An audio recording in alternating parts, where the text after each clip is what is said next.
यह कहानी है दो दोस्तों की। दोनों में बहुत ही गहरी दोस्ती थी। हमेशा साथ खेलते थे, घूमते थे, खाते पीते थे। एक दिन वो खेलते खेलते गांव से दूर निकल गए।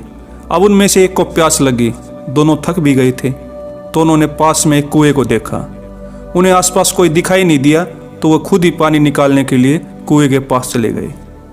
उसी वक्त एक बच्चे का पैर फिसल गया और वह कुएं में गिर गया। इस पर दूसरा बच्चा बहुत भयभीत हो गया था। आसपास कोई मदद करने वाला भी नहीं था। उसने बिना देर किए पास पड़ी बाल्टी को कुएं में डाल दिया और रस्सी को पकड़े रखा।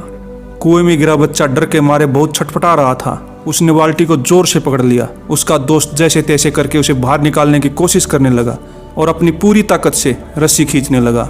उसने अपनी पूरी ताकत लगा दी थी। इस पर थोड़ी देर में ही उसका दोस्त कुएं से बाहर निकल आया। अब दोनों बहुत डर गए थे। गांव में जाएंगे तो बहुत पिटाई होगी जब बताएंगे कि हम कुएं में गिर गए और ये सब चीज़ें हुई। लेकिन फिर भी जब उन्होंने अपने घर वालों को बताया कि उनका दोस्त जो 10 साल का था कुएं में गिर गया था और वह जो 7 साल का है उसने उसको बचाया है, तो उनके घर वाले सोचने लगे कि वे झूठ बोल रहे हैं। किसी ने उन पर विश्वास नहीं किया। आखिर 7 साल का बच्चा जो ठीक से कुएं से पानी भी नहीं निकाल सकता, वो भला 10 साल के बच्चे को कैसे निकालेगा। गाँव में ये घटना वाली बात फैल गई पर किसी को विश्वास नहीं हुआ, सिवाय एक को छोड़कर। उसने इस बात पर विश्वास कर लिया। सभी गांव वाले उन्हें दादा कहते थे, उस गांव के सबसे समझदार बुजुर्गों में से एक। इसलिए गांव वालों को भी लगा कि भला उन्होंने कैसे विश्वास कर लिया। अगर उनको इस घटना पर विश्वास है तो जरूर कोई ना कोई बात होगी।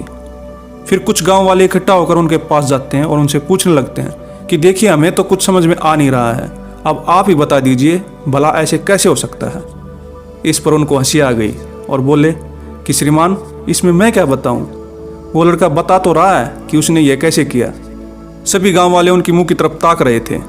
फिर वे बोले कि देखो, सवाल यह नहीं है कि वह छोटा सा बच्चा यह कैसे कर पाया, सवाल यह है कि आखिर उसके अंदर इतनी ताकत आई कहाँ से। और फिर वह बोले, इसका सिर्फ एक ही जवाब हो सकता है कि जिस समय उस बच्चे ने काम किया उस समय वहाँ दूर दूर तक कोई भी नहीं था उसे यह बताने वाला कि तू यह नहीं कर सकता। और यही कारण है कि वह बच्चा अपने दोस्त को बचाने में सफल रहा। गांव वाले यह जवाब सुनकर शिथिल हो गए और फिर किसी ने उनसे कुछ सवाल नहीं किए। उन्हें उनका जवाब मिल चुका था। दोस्तों, आपको अपने आसपास ऐसे बहुत से लोग मिल जाएंगे जो खुद कोई काम नहीं कर सकेंगे तो दूसरों को भी यही कहेंगे कि तू भी नहीं कर सकता। इसलिए ऐसे लोगों को अनदेखा करें और अपने आप पर पूर्ण विश्वास रखें। यदि किसी काम को करने का आपने दृढ़ संकल्प ले लिया है तो आपके अंदर उस काम को करने की ताकत अपने आप आ जाएगी। अगर आपको अपने ऊपर पूरा भरोसा है तो दुनिया की कोई भी ताकत आपको उस काम को करने से नहीं रोक सकती। मन के हारे हार है, मन के जीते जीत। हारा वही है जो मन से हुआ भयभीत। यदि इस वीडियो ने आपके अंदर कुछ सकारात्मक ऊर्जा भरी है तो जुड़े रहिए हमारे साथ और वीडियो को लाइक व शेयर कीजिए और चैनल को सब्सक्राइब कीजिए। धन्यवाद।